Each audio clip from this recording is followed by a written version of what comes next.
Boa noite, graça e paz, meus queridos. De antemão, já quero convidá-los a abrir a Bíblia de vocês na carta de Paulo aos Colossenses.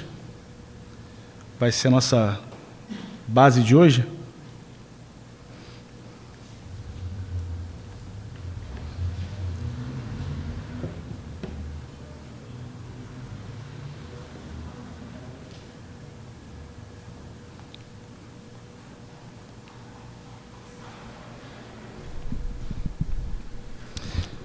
Agradeço também a oportunidade de estar aqui essa noite com vocês. É um motivo de muita alegria voltar a esse lugar.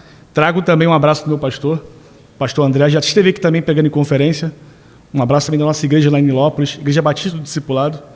E espero que a noite de hoje, como foi orado pelo menos umas 3 vezes aqui, desde o começo do culto, Deus fale aos nossos corações, quebre as barreiras que existem dentro de nós e que a sua palavra, como foi orado também pelo nosso irmão, faça fruto, multiplique e isso mude a nossa vida.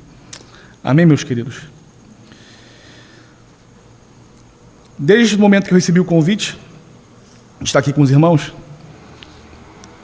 comecei a refletir sobre o que eu poderia trazer para vocês aqui essa noite. E aquilo que eu vou trazer da parte do Senhor, nada mais é do que alguns anos de reflexão minha pessoal a respeito de Paulo aos Colossenses. E, sinceramente, Deus, Ele quer falar, não só comigo, mas com todos nós, a respeito de como nós devemos andar nos seus caminhos. Então, você poderia dar um tema para a pregação de hoje, seria como caminhar com Deus. Já se perguntou sobre isso? Como caminhar com Deus? Deus é santo, Deus é todo-poderoso, mas como Deus exige que os chamados cristãos caminhem nessa trajetória que Cristo trilhou. Existe um meio, existe poder. Então, o objetivo de hoje é vermos o que Paulo fala aos Colossenses e, a partir disso, vivermos também através da sua palavra. Amém? Meus queridos, caminhar com Deus. Caminhar com Deus, ou caminhar, ou andar, ou viver, isso é muito mais do que um ato físico, de você estar andando na rua, ir na padaria, em algum lugar. Quando nós até mesmo falamos sobre andar ou caminhar, isso carrega um sentido muito mais profundo do que você só se mover. Por exemplo, a minha mãe falava comigo assim: Lucas, não ande com gente ruim. Por quê? Andar com pessoas ruins implica em você ter hábitos ruins também.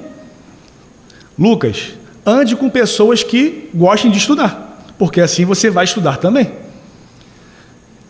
Andar diz muito sobre aquilo que a gente deseja para a nossa vida. Andar diz muito sobre a maneira como nós vivemos e a maneira como nós somos. Por isso que esse tema ele é muito importante.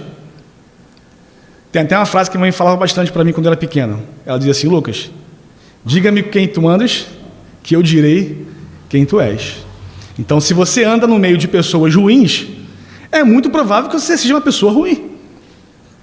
Andar carrega sentido profundo a respeito de nós mesmos. Andar, viver e caminhar. No contexto bíblico, não é diferente. Nós vemos essa palavra andar, caminhar e viver em diversas passagens, desde o Antigo Testamento e até no Novo. Nós, quando vamos estudar Enoque, lá no livro de Gênesis, nós lemos que Enoque andou com Deus. Ele andou com Deus. É dito isso sobre ele. Mas Enoque não andava lado a lado com Deus no sentido físico.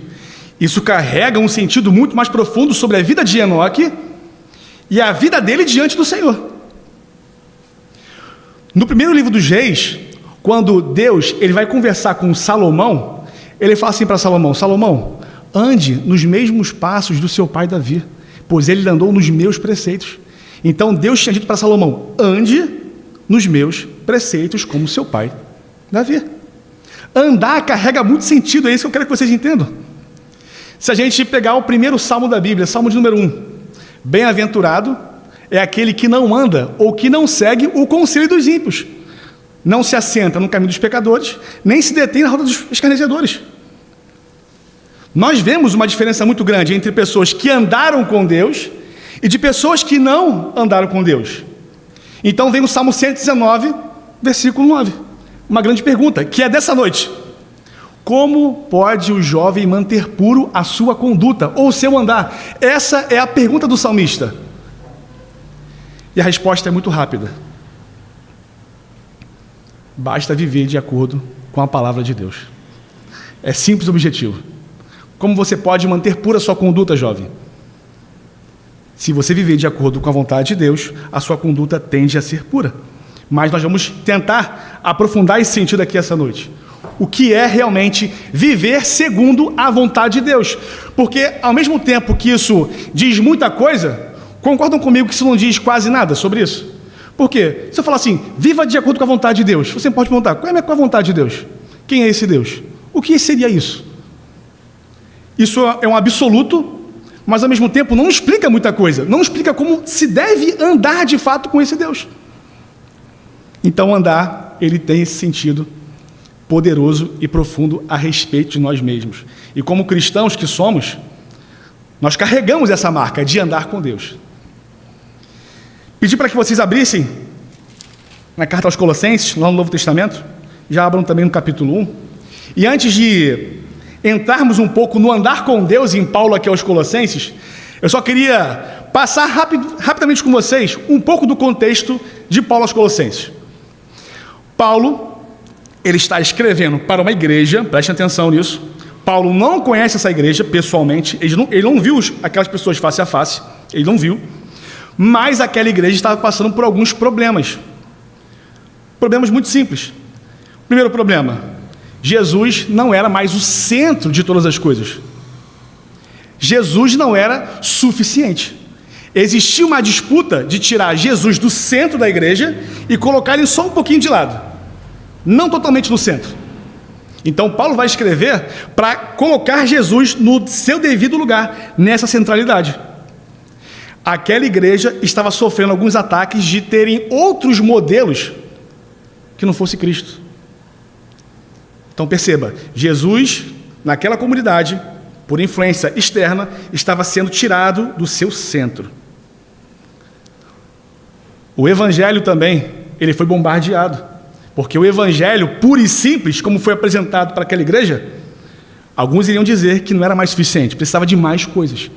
Então perceba, aquela igreja estava sofrendo um grande dilema, se Jesus continua no centro ou não, ou se basta o evangelho, ou precisamos de mais alguma coisa. Eu estava vendo alguns anos atrás, e eu me lembro disso muito claramente, de uma conversa entre dois pastores muito famosos. Os dois já morreram, R.C. Sproul e John MacArthur. E era uma pergunta e resposta, e perguntaram para eles assim, são pastores gigantes no nosso século, qual é a nova heresia que pode chegar na igreja pelo olhar de vocês sobre como o mundo está caminhando? E o R.C. Sproul, já bem idoso, numa cadeira de rodas, ele vai dizer assim, olha, não importa qual seja, qualquer heresia sempre vai falar do caráter de Jesus Cristo. Então, não importa qual seja, elas vão tentar sempre tirar Jesus Cristo do seu lugar, diminuí-lo. E é exatamente isso que acontece aqui em Colossenses. Só que Paulo aqui, ele faz algo fenomenal. Quando Jesus Cristo é diminuído, a resposta de Paulo é apresentar o Cristo exaltado. Quando o evangelho ele é diminuído, Paulo apresenta o evangelho de poder. Ele usa aquilo que é correto. Ele não precisa pegar outros argumentos para mostrar que Cristo é suficiente. O próprio Cristo demonstra isso. Então, existia um ataque muito grande. E certamente aquela comunidade estava em tensão. Por quê? Eles receberam um bom evangelho, pense nisso. Eles receberam um bom evangelho, aprenderam do evangelho, cresceram no evangelho e começaram depois de algum tempo a ouvir outras coisas. E a pergunta é, quem nós vamos ouvir? O que foi dito por esses irmãos a respeito do verdadeiro evangelho? Ou vamos ouvir também essas pessoas que dizem que é além de Cristo, é mais um pouquinho mais do evangelho? Quem nós vamos ouvir? Então Paulo ele vai ser acionado para dar um fim nessa questão. E a resposta dele, finalizando, é colocar Jesus Cristo na centralidade de toda a espiritualidade. Ele é o centro da relação do homem com Deus. Ele é o centro da criação, ele é o centro da redenção, ou seja, nada pode ser feito fora de Cristo. e nada pode ser acrescentado. Ele é suficiente. Então Paulo ele vai se concentrar do capítulo 1 até o capítulo 4 em mostrar esse tipo de coisa. E no capítulo 1, a partir do versículo 9, onde nós vamos entrar, Paulo ele vai começar a dar alguns direcionamentos sobre como eles deveriam agir. E aqui já é o nosso primeiro ponto, que eu chamei de o preparo para a caminhada. Lembre-se, como devemos caminhar com Deus. E no versículo 9 até o versículo 11 e 12, Paulo vai dizer como nos prepararmos para essa caminhada com Deus. Ele vai dizer o seguinte, do 9 até o 11. Minha versão é NAA, ele diz assim: por essa razão, também nós, desde o dia em que soubemos disso, não deixamos de orar por vocês e de pedir que transbordem do pleno conhecimento da vontade de Deus em toda sabedoria e entendimento espiritual. Dessa maneira, poderão viver de modo digno do Senhor, para o seu inteiro agrado, frutificando em toda boa obra e crescendo no conhecimento de Deus. Assim, vocês serão fortalecidos com todo o poder, segundo a força da sua glória, em toda perseverança e paciência com alegria. No verso 9 e o verso 10, observe isso no texto. Paulo vai dizer: por essa razão, desde o dia que ouvimos, não deixemos de orar para que vocês transbordem do pleno conhecimento da vontade de Deus. Verso 10, para que dessa maneira vocês vivam de modo digno. Então, quando Paulo ele ouve que aquela igreja, preste atenção nisso, quando Paulo ouve que aquela igreja está caminhando muito bem no Senhor, eles estão frutificando, eles estão amadurecendo em Deus, eles estão crescendo, eles estão avançando, mas por causa dessas falsas doutrinas, isso pode parar a evolução da igreja. Paulo vai dizer: quando eu ouvi essas notícias de vocês, que vocês estão indo muito bem, eu continuei orando, eu coloquei pessoas para orar por vocês, para que vocês transbordem do pleno conhecimento da vontade de Deus. Versículo 10, para que esse conhecimento, e através dele, vocês vivam de modo digno do Senhor. Então a primeira coisa que a gente precisa saber é o seguinte, que existe sim um tipo de conhecimento dado por Deus, que é um conhecimento que ele vai ser juntado com a prática. Na verdade, todo bom conhecimento de Deus, ele precisa ser evidenciado em uma vida prática. Nós precisamos conhecê-lo, e através desse conhecimento, nós vamos viver de maneira digna do Senhor. Então Paulo está preocupado com isso. Vocês precisam conhecer a Deus, e através desse conhecimento, vocês precisam agora viver. O que Paulo está fazendo aqui é algo muito simples, meus queridos. Paulo está dizendo: se vocês são cristãos, se vocês estão em Cristo, é exigido de vocês um modo de vida distinto dos demais. É exigido de vocês uma caracterização, um jeito de falar, um jeito de pensar diferente de todos os outros. Só que vocês só vão conseguir fazer realmente isso, inicialmente, tendo esse pleno conhecimento. E olha o que ele vai dizer, o texto diz isso: transbordando do pleno conhecimento da vontade de Deus. Lá no capítulo 3, versículo 16, Paulo diz assim: que habite ricamente a palavra de Deus em vocês. Paulo não trabalha com pequenas porções de, olha só, basta você conhecer um pouquinho a Deus, é suficiente. Basta você ler algumas coisas e você vai conseguir viver. Não, Paulo está dizendo: vocês precisam transbordar, vocês precisam ser cheios, ricos desse pleno conhecimento e não pobres. Só que, lembra, Jesus Cristo é o centro disso. E até no conhecimento de Deus, Jesus Cristo está orbitando esse conhecimento de Deus. E esse conhecimento de Deus, ou pela vontade de Deus, isso daqui não é um tipo de conhecimento de Deus particularmente para a sua vida, Bernardo, por exemplo. Ou seja, o que Deus quer para mim? Será que Deus quer que eu seja um advogado, um professor? O que Deus está pensando? Eu vou casar? Quantos filhos eu vou ter? Não é esse tipo de conhecimento para a sua vida que Paulo está dizendo aqui.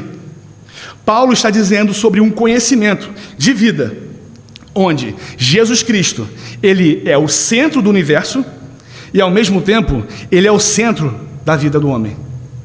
Então, se eu sei de fato que Cristo, ele é o Senhor da criação e o Senhor da salvação, e se eu sei realmente disso profundamente, isso precisa mudar o meu modo de viver. Isso precisa direcionar os meus sentimentos, as minhas vontades, os meus medos, exatamente tudo. Então Paulo está dizendo o seguinte: vocês precisam ser encharcados desse conhecimento de Cristo, um conhecimento profundo, para que através desse conhecimento vocês vivam de modo digno do Senhor. Ele vai dizer com toda a sabedoria e entendimento espiritual. Paulo, certamente ele é brilhante no que ele escreve. No capítulo 2, lá pelo verso 2, 3, ele vai dizer assim: porque em Cristo habita os tesouros da sabedoria e do conhecimento. Paulo está dizendo, vocês precisam conhecer a Deus, conhecer a Cristo. E esse conhecimento, ele é moldado pela sabedoria, pelo entendimento. Só que tudo isso habita em uma única pessoa, Cristo Jesus. Ele é o centro do conhecimento. E é interessante ele colocar aqui sabedoria e entendimento espiritual, porque é exatamente isso. Imagine você estar numa situação um pouco mais tensa da vida e precisa tomar algumas atitudes. Com sabedoria e entendimento espiritual, você pode tomar atitudes que sejam dignas do Senhor, porque você está cheio de Cristo, da sua palavra e do Evangelho. Então, o primeiro ponto para andar com Deus inicialmente é ser cheio de Deus, é ser cheio de Cristo, é conhecê-lo pessoalmente, é andar com Ele de fato pelos Evangelhos, pelas cartas paulinas, é entender como esse Cristo viveu nessa vida e buscar um caráter de imitação para viver como Ele viveu, uma vida sacrificial, porque é essa forma como Paulo vai dizer que é digna do Senhor. E aqui eu lanço algumas perguntas. O que realmente direciona o que você faz? O que direciona o que nós fazemos? O que molda os nossos relacionamentos? O que fundamenta o nosso prazer? O que nos conforta no meio do caos e instabilidade? Porque a maneira como respondemos essas perguntas diz exatamente com quem estamos andando. Tem um teólogo que eu sou fã de carteirinha. O nome dele é Herman Bavinck. E tem um livro dele que se chama A Certeza da Fé. Ele vai dizer algo simples, mas que entrou no meu coração de um jeito, quando eu li esse livro. Ele vai dizer o seguinte: dentre os homens desse mundo, nós que andamos com Cristo, somos os mais esclarecidos, porque na sua palavra nós conhecemos o começo, o meio e o fim. Não devemos nos desesperar quando existe caos no mundo. Por quê? Eu não sou pego de surpresa. A Bíblia já fala sobre isso. Quando relacionamentos são quebrados, eu não entro em crise. A Bíblia já fala sobre pecado e como restaurar o próprio pecado. Então a maneira como nos comportamos nesse mundo diz muito sobre a pessoa com quem nós andamos. Relacionamento é muito sobre isso também. Tem pessoas, não sei se vocês sabem disso, mas tem pessoas que se aproximam de outras só por um benefício próprio egoísta, só porque aquela pessoa tem algo a dar para ele. E a partir do momento onde esse fluxo de benefício acaba, a amizade também acaba. Tem pessoas que só se aproximam de pessoas que elas gostam. Sabia disso?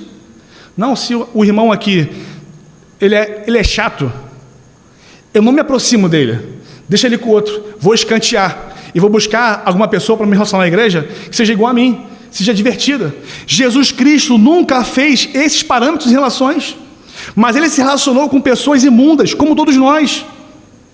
Vai dizer Paulo aos Romanos capítulo 5, mas Deus demonstrou o seu amor por nós, entregando o seu Filho quando éramos pecadores. Então, andar com Cristo precisa reverberar até nos nossos relacionamentos. Não nos relacionamos apenas com pessoas que nós gostamos. Isso não existe. Se você é chato, eu também sou chato. Não pense que você é a única pessoa legal da igreja. Você é um chato também. Mas a igreja se reúne, não em volta de pessoas legais, mas ela se une e abandona todos os seus, as suas esquisitices, porque Cristo está no centro. Então, olha quantas coisas, pelo pleno conhecimento da vontade de Deus, com toda a sabedoria e entendimento espiritual, isso muda tudo. Isso precisa mudar tudo. Nós costumamos falar, até para ser mais didático, olha, a minha vida espiritual, a minha vida financeira, já falaram sobre isso? Nós falamos isso para ser mais didático, mas para Deus não existe essa compartimentação de vida. É apenas uma vida, e toda essa vida precisa passar pelo crivo do pleno conhecimento da vontade de Deus, com toda a sabedoria e entendimento espiritual. E no verso 10, dessa maneira, poderão viver, a palavra viver, que é importante, andar, viver, andar, caminhar, no grego é a mesma palavra. Viver para Deus, viver de modo digno do Senhor. E aqui é um alinhamento entre aquilo que recebemos e aquilo que fazemos. Se eu recebo o conhecimento de Deus, eu preciso viver esse conhecimento. É muito triste, às vezes, quando ouvimos de pessoas assim: ele é crente? Não, não é não. Faz isso, faz isso, faz isso, faz isso. Por quê? Porque até as pessoas que estão sob perdição conseguem, de uma forma até mais equivocada às vezes, dizer quem anda com Deus e quem não anda com Deus. Porque o andar com Deus exige uma vida transformada. Não apenas o mundo espera algo de nós, por carregarmos a cruz, mas Cristo, Ele espera isso do seu povo, que carreguemos a cruz e andemos como Ele andou. Ele vai dizer, de modo digno do Senhor.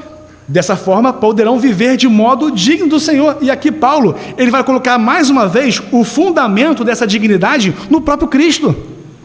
Nós não vivemos de acordo com outras pessoas. Não vivemos de acordo com o que vai dizer aquela pessoa do Instagram que tem alguns milhões de seguidores, que é bem legal. Não se trata disso. Mas Paulo coloca o fundamento dessa dignidade. Nós precisamos viver unicamente de modo digno, que agrade unicamente a Jesus Cristo.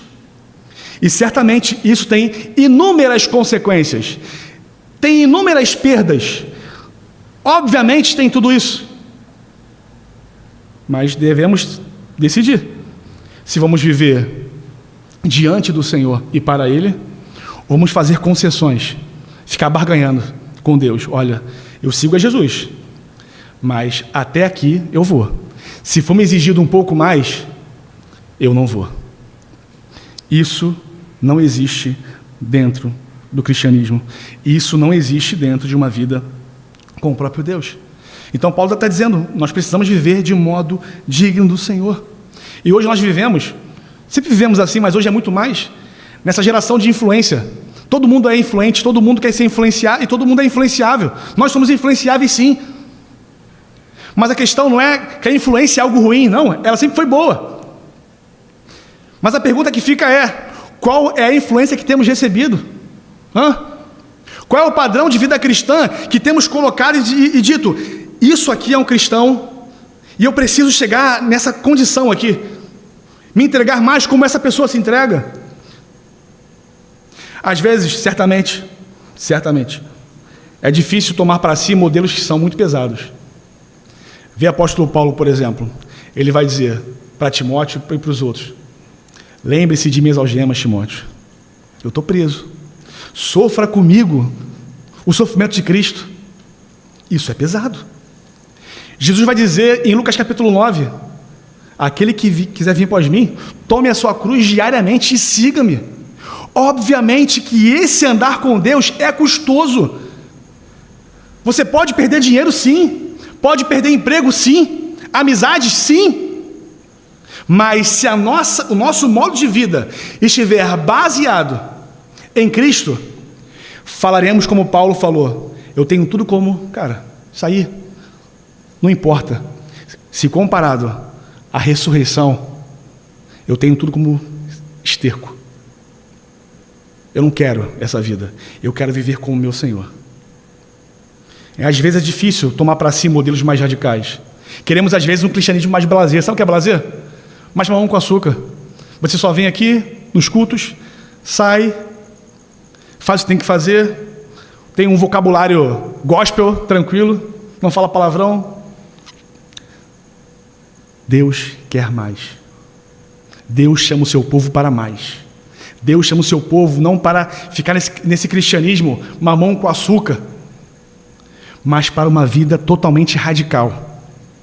Não como os radicais que vêm por aí, mas radical segundo apóstolo Paulo, segundo o apóstolo Pedro e segundo o próprio Senhor, que tiveram uma vida para o inteiro agrado de Deus.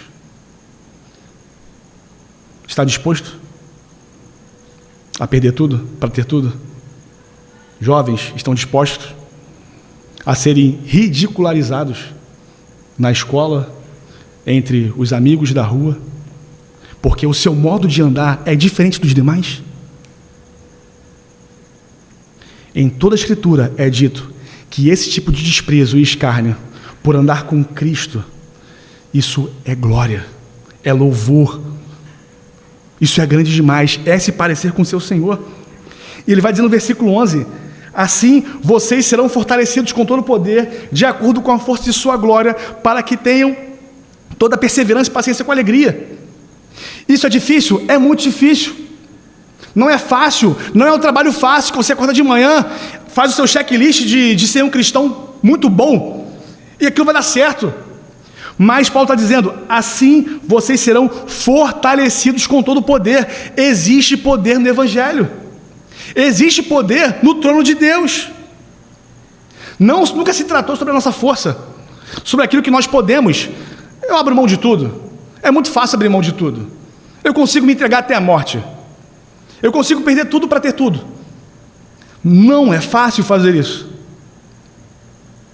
Mas Paulo está dizendo que existe poder de Deus disponível para que aqueles que querem de fato andar com Deus, eles receberão esse poder para continuar andando com Deus. Olha como o Evangelho ele é perfeito. Aquilo que Deus exige, Ele dá. Aquilo que Deus exige do seu povo, Ele dá os caminhos para que o seu povo caminhe nisso. Segunda carta de Pedro, capítulo 1, versículo 3, ele vai dizer o seguinte: tudo o que precisamos para a vida e para a piedade já nos foi dado pelo pleno conhecimento de Deus. Não existe, eu quero mais alguma coisa, já foi dado tudo. Basta usarmos o que temos que usar para continuar nessa vida.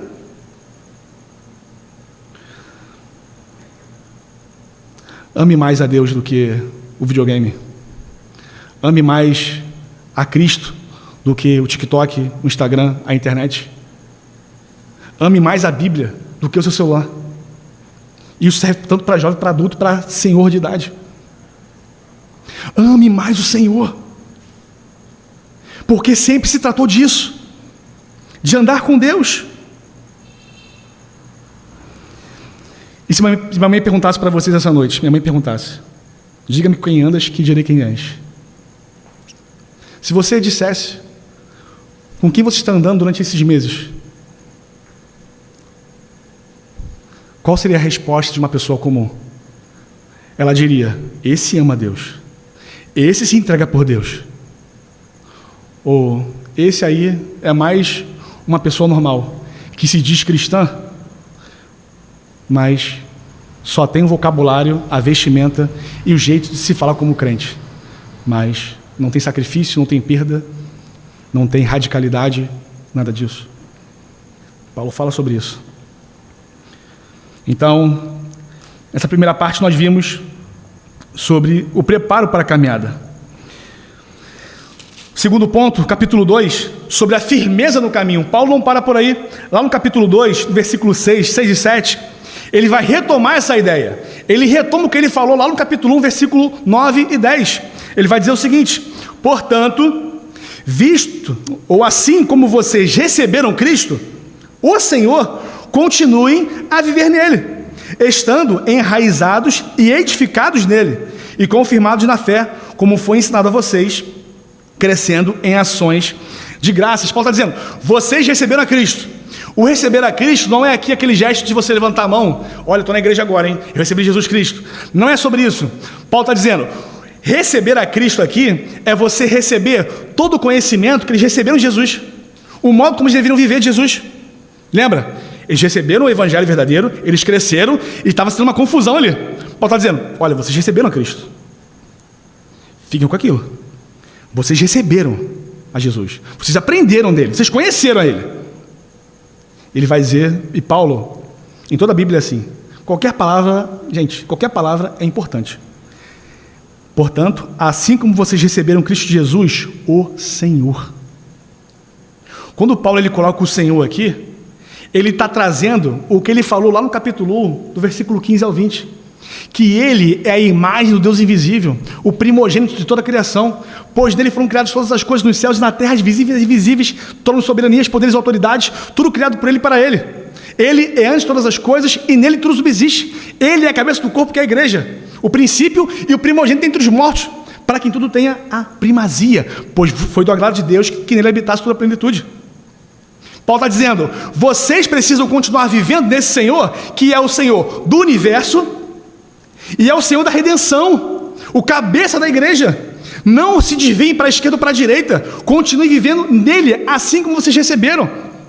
Paulo está jogando fora agora aqui todas as inventícias humanas de acrescentar mais uma coisa no Evangelho, mais uma esquisitice, mais um tipo de ritual, um tipo de apelo. Paulo está dizendo, isso não funciona, isso não é para ser assim, continue vivendo em Deus, continue vivendo com o que vocês receberam.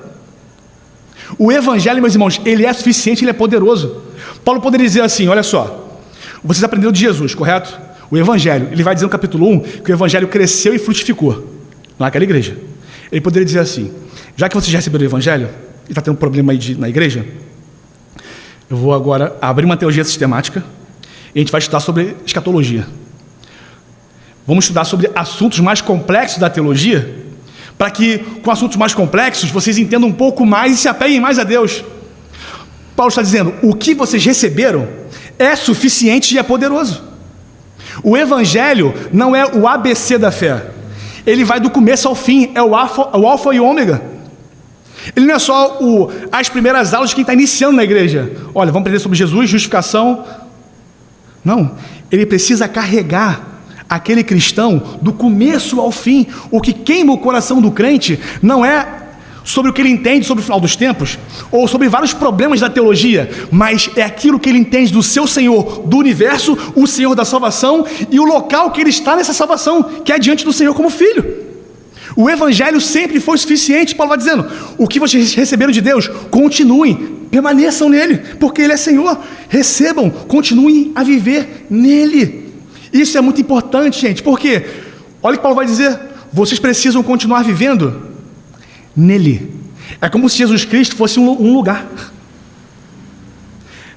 É como se Jesus fosse um lugar realmente, um lugar geográfico, onde Jesus estivesse aqui e eu entrasse aqui e começasse a viver ali, onde eu me alimento nesse lugar, onde eu penso na minha vida nesse lugar, nos meus problemas, no meu futuro, nos meus desejos, sentimentos. Eu penso nesse lugar que se chama Jesus Cristo, Senhor do universo.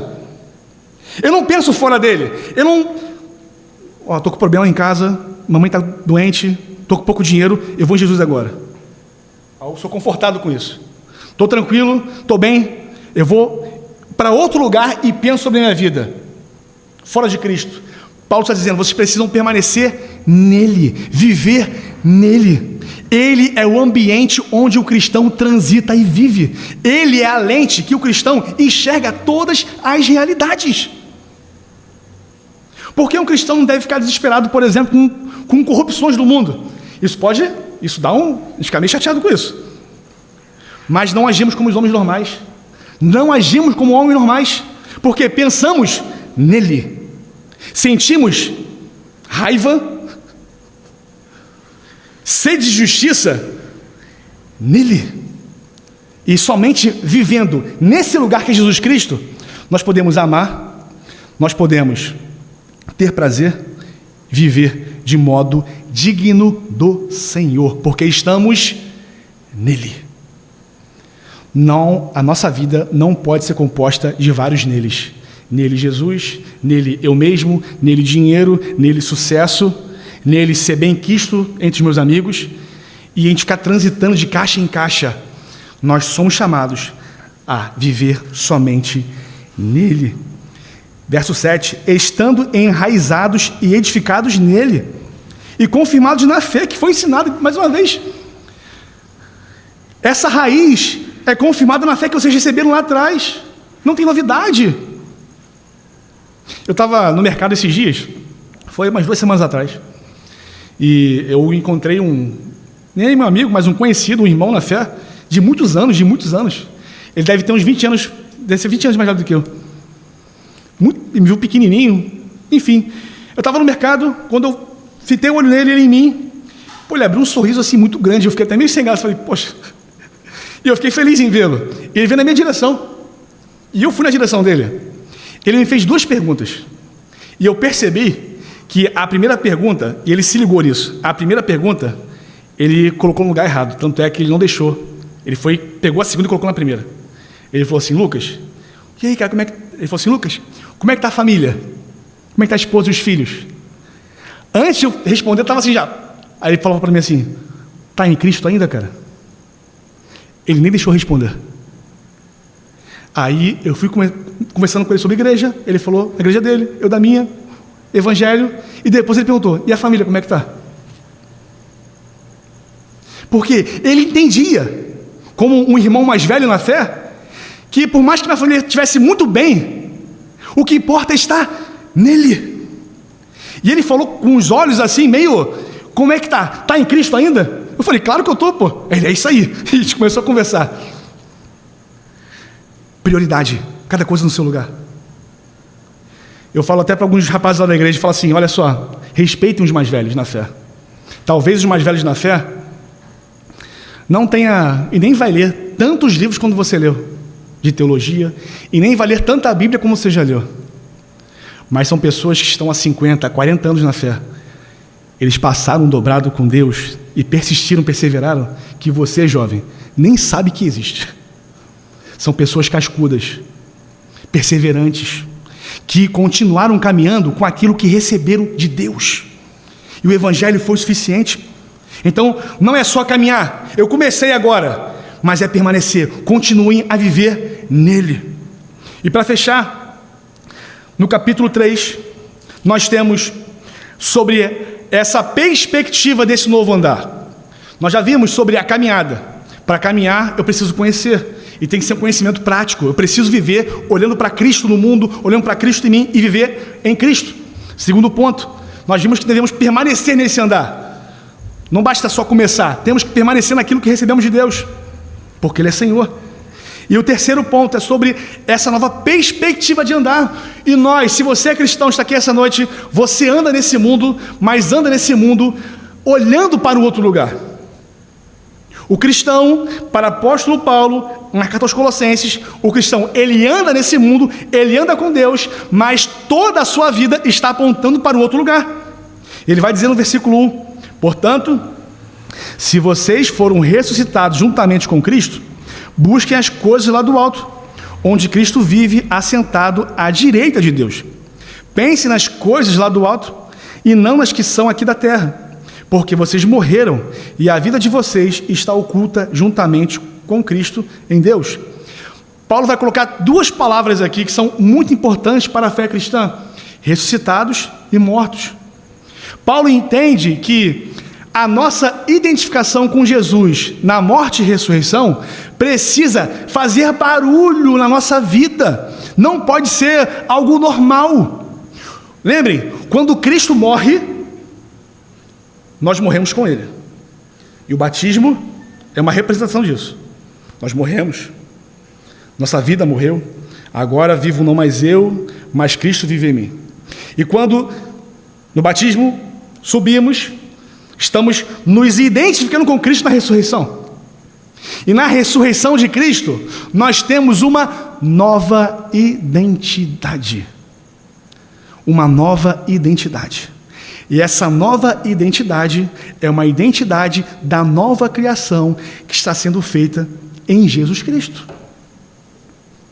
Se você é um cristão, você, por mais que viva desse mundo, você já não é um cidadão desse mundo. Você não vive sobre as leis desse mundo. Você não vive sobre as percepções e os mesmos desejos do mundo. Qual é a tendência de hoje? Qual é a melhor carreira para se seguir? Qual é a melhor forma de se vestir? Quais são as tendências? Paulo está dizendo, o cristão não vive segundo os padrões do mundo, mas ele vive, versículo 1, portanto, se vocês ressuscitaram com Cristo. Paulo parece que é meio estranho aqui. tem pessoas vivas. Os colossenses estão sentados em bancos, estão vivos. Mas ele vai dizer, portanto, se vocês ressuscitaram com Cristo, Paulo não tem ninguém ressuscitado. Ninguém morreu e voltou à vida. Mas Paulo já entende que se eles são cristãos, a morte e a ressurreição já aconteceu. É o velho dilema do já e ainda não, em Paulo. Nós já fomos ressuscitados, mas ainda não fomos manifestados na ressurreição. E com uma nova identidade em Cristo, que é essa identidade do céu, nós precisamos viver como os moradores do céu. Ele vai colocar duas palavras nos versículos seguintes. Busquem nas coisas do alto. Pensem nas coisas do alto. Paulo está dizendo, vocês precisam andar nesse mundo, mas a perspectiva de vocês deve ser para o alto. As buscas de vocês, as buscas do alto, as procuras do alto. É muito estranho, às vezes, conversar com pessoas que são cristãs, ou pelo menos se dizem cristãs, e elas começam a falar dos planos de vida dela, dos objetivos, das tristezas, das amarguras, e não há distinção nenhuma para um ímpio. São as mesmas buscas, são os mesmos desejos, são as mesmas tristezas, são os mesmos desapontamentos.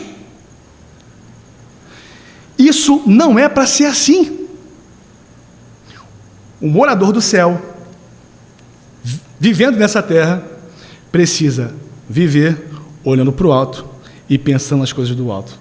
Se perguntasse para vocês aqui, qual o sonho de vocês? Será que nós ouviríamos que o sonho é anunciar o Evangelho do Senhor? Fazer Deus conhecido? O seu coração queima por quê? Eu quero passar em um concurso público. Eu tenho desejo, eu penso nisso dia e noite. Mas em relação ao reino de Deus? Em relação à obra de Cristo? Em relação aos perdidos? Em relação à igreja local, ao trabalho que precisa ser feito aqui nesse lugar? Onde está a entrega? Onde está a vida? E não tem nada contra com emprego, com concurso, mas a centralidade da vida do crente não está nas coisas dessa terra. Um cristão que vive olhando para baixo, ele precisa ser recalibrado, ele precisa de evangelho, para que o seu rosto se volte para cima. E olhando para cima, e aqui é a mesma coisa que vai dizer um teólogo muito bom, a olhar para cima e ver Deus, ver Cristo, o Evangelho, e olhar bem para cima, a olhar para baixo, eu consigo ver tudo melhor. Eu consigo dar nome à tristeza, dar nome a desespero, dar nome à vontade de ter muita grana. Nós fomos chamados para andar com Deus, mas andar com Deus olhando para o alto. Os nossos desejos, as nossas buscas precisam passar pelo crivo da vontade de Deus. Nós temos dificuldade nisso às vezes, de orar para saber se é da vontade de Deus fazer determinadas coisas. Não coisas muito difíceis de serem feitas ou problemáticas, mas até em coisas simples. A nossa vida, ela é um apontamento. E de novo, nós andamos, e o nosso andar revela com quem nós andamos. Que nessa noite nós possamos refletir e pensar sobre qual tem sido de fato o nosso modelo de vida, sobre qual caminho nós temos caminhado e quais sacrifícios temos fugido, porque é caro demais, e talvez sofrer por Cristo ainda seja uma vergonha, e cantar que a vergonha da cruz é a nossa glória, talvez seja cantar um louvor da boca para fora. Mas se a vergonha da cruz for a nossa bandeira, nós desejaremos e lutaremos no poder do Evangelho para viver nos mesmos caminhos que o nosso Senhor. Amém? Vamos orar. Senhor Deus, Senhor, Tu conheces a Tua igreja, Senhor. O Senhor é o nosso Deus, é o nosso Pai. Nunca foi sobre nós, mas sempre foi sobre o Teu amor e o Teu poder agindo em nós. Deus, a oração que eu faço é por mim e por todos nós. Que não venhamos desperdiçar as nossas vidas, Senhor, com coisas inúteis. Que não venhamos colocar o nosso tempo em coisas que não são eternas, ó Deus, que são passageiras, mas que nosso coração venha queimar pelo Teu reino, venha queimar por Cristo. Que não haja mais contas a serem feitas, Senhor, sobre os custos de viver em Cristo, mas que devemos colocar todas essas contas em Deus e caminhar nessa estrada, Senhor, que é dolorosa, mas há glória nela, há alegria nela, há esperança nela. E que por mais que sejamos humilhados, por mais que venhamos perder oportunidades e ser desprezados, isso é ruim, Deus, isso machuca, mas que haja alegria em saber que estamos participando dos mesmos sofrimentos de Cristo. Estamos caminhando por uma realidade, Deus, onde não haverá choro, tristeza e nem pecado, mas estaremos diante do Senhor, Teu Filho, e nos alegraremos dele para todo sempre, Deus. Opera a Tua obra em nós, que venhamos andar como Teu Filho andou. É assim que eu oro, em nome de Jesus Cristo. Amém.